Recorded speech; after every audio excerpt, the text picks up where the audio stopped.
महाकुंभ में कुछ पुलिस वालों की जी हजूरी के चक्कर में कैसे गई सैकड़ों लोगों की जान। दोस्तों, आखिरकार कौन है इन मौतों का जिम्मेदार जिनकी वजह से हुई ये बड़ा हादसा और जिसमें गई सैकड़ों की जान। दोस्तों, आइए समझने का प्रयास करते हैं। आखिरकार क्या हुआ उस रात। दुनिया का सबसे बड़ा मेला यानी महाकुंभ, जिसमें कहा जा रहा है लगभग 40 करोड़ से ज़्यादा लोग भी आ सकते हैं। इनकी सुरक्षा की जिम्मेदारी कुछ आला अफसरों को सौंपी गई थी। आपको आज इस सभी अफसरों की चूक के बारे में आपको बताएंगे कि कैसे इनकी लापरवाही के चक्कर में सैकड़ों लोगों की जान चली गई, कैसे बड़े बड़े पदों में काम करने वाले और मोटी रकम पाने वाले अफसरों की लापरवाही की वजह से सैकड़ों लोगों की जान चली गई और यूपी पुलिस की छवि को दुनिया के सामने खराब कर दी। दोस्तों, यदि ये अफसर अपनी जिम्मेदारियां सही से निभाते तो शायद ये हादसा न होता। दोस्तों, महाकुंभ में जो भगदड़ हुई वह केवल संगम इलाके में नहीं बल्कि झूसी इलाके में भी हुई। दोस्तों, भारी मात्रा में लोगों की जान गई। अभी एग्जैक्ट आंकड़ा बता पाना मुश्किल है, लेकिन दोस्तों, जैसा कि मीडिया के कुछ बड़े चैनलों के माध्यम से पता चला है और कुछ अधिकारियों की वजह से बताया गया है कि लमसम 30 से 40 लोगों की जान चली गई है। दोस्तों, पुलिस प्रशासन के आला अधिकारियों की चूक केवल 29 तारीख को नहीं बल्कि 27, 28 तारीख को भी सामने आई थी, लेकिन प्रशासन के बड़े अधिकारियों ने उसमें पर्दा डाल दिया था कि बातें ऊपर तक न पहुँचे। लेकिन ग्राउंड में जो लोग थे वो उन अफसरों के खिलाफ आवाज़ उठा रहे थे, लेकिन उनकी आवाज़ को कुछ इस तरह से दबाया गया कि सीएम हाउस तक इनकी आवाज़ पहुंच ही न सके। और लेकिन 27-28 की वो गलतियां की वजह से 29 तारीख यानी 29 जनवरी को जो शाही स्नान था, लोग सुबह 4 बजे से उठकर वहां पहुंचना शुरू कर चुके थे। दोस्तों, अब बताते हैं आपको कि किस अफसर के कहां चूक हुई। दोस्तों, पहला नाम है विजय किरण आनंद, जो कि आईएएस हैं, जिनकी जिम्मेदारी थी मेला अधिकारी का पूरा काम इनके पास था, जिनको मेला की सारी जिम्मेदारियां दी जाती हैं कि कब कौन सा पुल खुलेगा और कब कौन सा वीआईपी आएगा और उसकी क्या व्यवस्था होगी, अब कौन से वीआईपी की कब मूवमेंट होगी, इसकी पूरी जिम्मेदारी दी जाती है आईएएस विजय किरण आनंद को। दोस्तों, सारी मेला की जिम्मेदारी इन्हीं के हाथों में थी, लेकिन सबसे अहम गलती इन्हीं से हो जाती है। दोस्तों, और ये जो भगदड़ और सैकड़ों की संख्या में लोगों की जान गई वह इन्हीं की गलतियों का नतीजा है। दरअसल एक ब्रिज है पांटून पुल, अब उसको इन साहब ने बंद कर दिया और बंद करने के बाद जो लोग थे बेचारे कहीं आ जा नहीं सकते थे, और इसके बाद जिस तरह से इन्होंने वीआईपी लोगों को एंट्री दी वो बेहद ज़्यादा खतरनाक हो गई और उसी का ये अंजाम निकला, ये हादसा। दोस्तों, अब आप धीरे धीरे करके समझिए।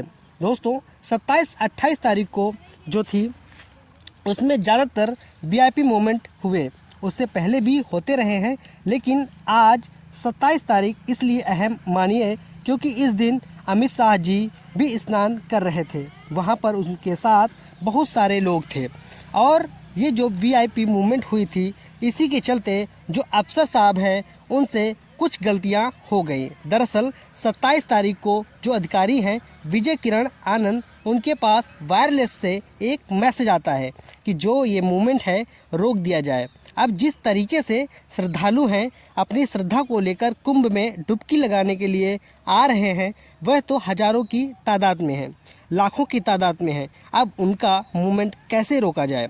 लेकिन ये क्या करते हैं, जो पांटून ब्रिज है दोस्तों, मेला में महाकुंभ परिसर में महाकुंभ में लमसम 30 पांटून ब्रिज बनाए गए हैं जिनके माध्यम से लोग इधर से उधर जा सके।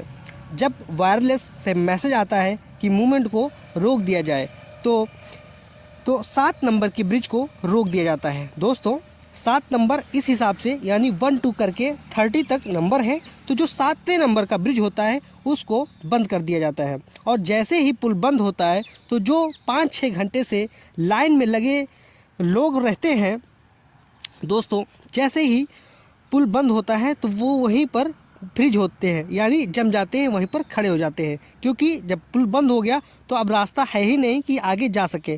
तो जो लोग जहाँ पर हैं और बहुत देर से वे लाइन में खड़े होके आ रहे थे कि अब सोच रहे थे कि अब हमारा नंबर आ जाएगा और हम आगे निकल जाएंगे, तो वो लोग वहीं पर फिर फ्रीज हो जाते हैं, यानी रुक जाते हैं, जाम हो जाते हैं, क्योंकि दोस्तों पुल बंद हो जाता है।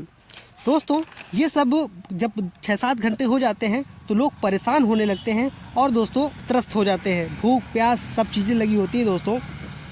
दोस्तों इतनी लंबी लाइन लगा के हम पहुंच जाएंगे ऐसा वो लोग सोच रहे थे, और अचानक पुल बंद कर दिया गया था तो वो लोग घबरा गए और काफ़ी टाइम हो गया था सर, और धूप भी बहुत थी। दोस्तों आसपास के जो ब्रिज खुले थे वो भी कुछ बंद हो गए और कुछ से लोग आ जा रहे थे। तो जो उस जगह पर जितने भी श्रद्धालु थे वे गुस्से में आ गए और आक्रामक हो गए, और ऐसे में जब वो लोग देखते हैं उधर से एसडीएम सदर की गाड़ी बड़े आराम से आ रही है और जाने दी जाती है, और उनका जो काफिला था वो जाने लगता है, तब जो श्रद्धालु थे उनका पारा बढ़ जाता है, उनका सब्र का बांध टूट जाता है और वे उस गाड़ी पर उतार। पहले सदर एसडीएम आते हैं, उनका वीआईपी मूवमेंट होता है। इसके बाद गृह मंत्री अमित शाह, बाबा रामदेव, किरण रिजिजू, और दोस्तों जो रामायण हिंदी सीरियल धारावाहिक का रामायण है उनके जो एक्टर होते हैं जिन्होंने राम जी का किरदार निभाया है, अरुण गोविल सर, वो भी उसी दौरान यानी 27 तारीख को उनका भी वीआईपी मूवमेंट होता है। दोस्तों बड़े बड़े स्टार सेलिब्रिटी साथ आते हैं और पॉलिटिशियन भी होते हैं, वो भी वहाँ पर पहुँच जाते हैं। अब और कहीं ना कहीं जब वीआईपी मूवमेंट होता है तो आम लोगों को रोका जाता है। अब होता यह है कि 27 तारीख को जब बड़े बड़े लोग आए हुए होते हैं तब मूवमेंट रोकी गई। 28 को भी यही हुआ, और उसमें क्या होता है, जो लोग थे ज़्यादा से ज़्यादा लोग संगम में स्नान नहीं कर पाते हैं, वो डुबकी नहीं लगा पाते हैं, इसलिए वह घर भी नहीं लौटे, वह वहीं पर इकट्ठा हो गए। दोस्तों क्योंकि जो लोग आते हैं यदि उनको स्नान करने को मिल जाए तो वो लोग घर वापसी हो जाए, लेकिन ऐसा हो नहीं रहा था क्योंकि जो ब्रिज था वो भी बंद था, तो वो लोग जहाँ हैं वहीं पर स्थिर रुक गए, क्योंकि अभी तक उन्होंने स्नान भी नहीं किया था। दोस्तों लोग आते जा रहे थे लेकिन उनको आगे नहीं जाने दिया जा रहा था। दोस्तों और भी लोग आते आ रहे थे नए, लेकिन जो लोग वहाँ पर पहले से ही इकट्ठा हैं उनको आगे मूवमेंट नहीं हो रहा उनका, तो वहाँ पर दोस्तों भीड़ इकट्ठा होती जा रही थी दोस्तों, और प्रशासन सही से मैनेज नहीं कर पा रहे थे, लोगों की भीड़ एक जगह ही उमड़ती चली गई। दोस्तों आपसे अब एक दूसरे अधिकारी के बारे में बता रहे हैं। दोस्तों दूसरे अधिकारी का नाम है विजय विश्वास पंत। वहाँ पे आते हैं और लोगों से अपील करते हैं कि उठिए और जल्दी से उठिए और मेरी बात ध्यान से सुनिए, यहाँ लेटे रहने से कोई फ़ायदा नहीं है। दोस्तों ये जो अधिकारी होते हैं विजय विश्वास पंत, ये जो भीड़ खड़ी होती है, इकट्ठा होती है, उनसे अपील करती है कि उठिए और जल्दी से उठिए और मेरी बात ध्यान से सुनिए, यहाँ लेटे रहने से कोई फ़ायदा नहीं है, जो सोएगा वह खोएगा, उठिए स्नान करिए। ये आपके सुरक्षित रहने के लिए बहुत लोग और आएंगे, भगदड़ मचने की संभावना है, आपसे निवेदन है उठे सोए नहीं। दोस्तों इतना सुनने के बाद कि भगदड़ होने वाली है और या फिर हो सकती है, इतना सुनने के बाद जब कोई आम इंसान अपने आपे में नहीं रहेगा, आम इंसान जो होता है इतनी बात सुनता है कि भगदड़ वाली, तो वह अपना आपा खो देता है और डर बैठ जाता है और ऐसे में वह भागने की कोशिश करता है। दोस्तों और जब इस तरह से निकलने की कोशिश हुई, वहाँ से निकलना चाहा तो बैरिकेटिंग लगी हुई थी, दूसरे लोग सो रहे थे और बैरिकेटिंग तोड़कर लोग भागना शुरू कर देते हैं और वहीं बैरिकेटिंग लोगों के ऊपर गिर जाती है और वहीं लोग चलते जाते हैं, कुचलते जाते हैं और लोगों की मौत हो जाती है। दोस्तों ये हादसा बहुत ही दर्दनाक है। दोस्तों आपको समझ में आया होगा कि ये जो इस दुर्घटना की मेन जो वजह है, वह वजह कहीं ना कहीं पहली वजह ये है कि ये हादसे की ये वजह है कि एक वीआईपी मूवमेंट की वजह से लोगों को अवरोध उत्पन्न होता है और लोगों को थोड़ा सा बैड भी फील होता है। दोस्तों दूसरी वजह है कि प्रशासन सही से जिम्मेदारी अपनी नहीं निभा पाया।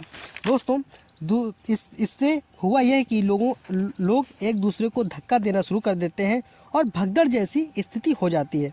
अब लोग अपनी जान बचाने के चक्कर में इधर उधर भागने लगते हैं और एक दूसरे के ऊपर चढ़कर रौंद कर भागते हैं। ऐसे में बहुत सारे लोगों की मौत की खबर आती है। दोस्तों आप लोगों से विनम्र निवेदन है कि जब भी महाकुंभ में जो भी डेटें मतलब पीक डेटें हैं, यानी अमावस्या, पूर्णिमा और भी जितनी बसंत का दिन, महाशिवरात्रि, इन तारीखों में जाने से बचें, क्योंकि दोस्तों इन तारीखों में ज़्यादा से ज़्यादा लोग आने की कोशिश करते हैं तो उसमें भगदड़ की संभावना बनी ही रहती है। दोस्तों आपसे विनम्र निवेदन है कि आप लोग थोड़ा सा जो पीक डेटें हैं उनको छोड़कर किसी भी डेट को जाएं और अपना अमृत स्नान जरूर करें। दोस्तों इस भगदड़, इस हादसे के बारे में आप क्या सोचते हैं कमेंट बॉक्स में ज़रूर बताएं। धन्यवाद।